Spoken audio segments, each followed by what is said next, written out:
The three approaches to reading are bottom up, top down, and interactive. And the bottom up proceeds from text to is a process from text to meaning. First, the letters and the words are perceived and then decoded, and comprehension from that ends up allowing the student to understand what the text is saying. Reading is text down, or stimulus is drawn down from that activity. Now, top down is a higher level. It relies on prior knowledge and previous experience. It questions and the hypothesis testing. Comprehension versus the decoding part. And then interactive model, both text and meaning. Reading is accomplished by applying previous knowledge to a text so that a student can build to an answer.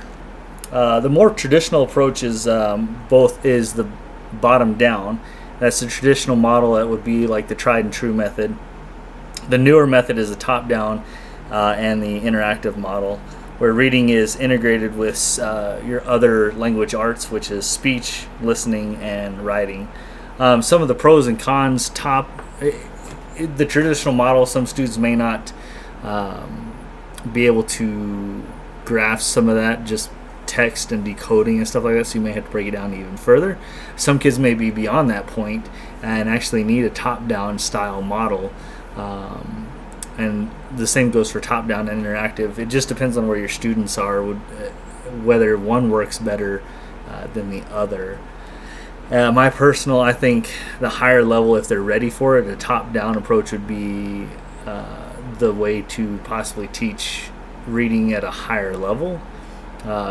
If they already have some comprehension level and they already have some understanding of the material and how to read and how to do that, that would be the approach. You wouldn't want to go from a bottom up and have them try to decode something they already know.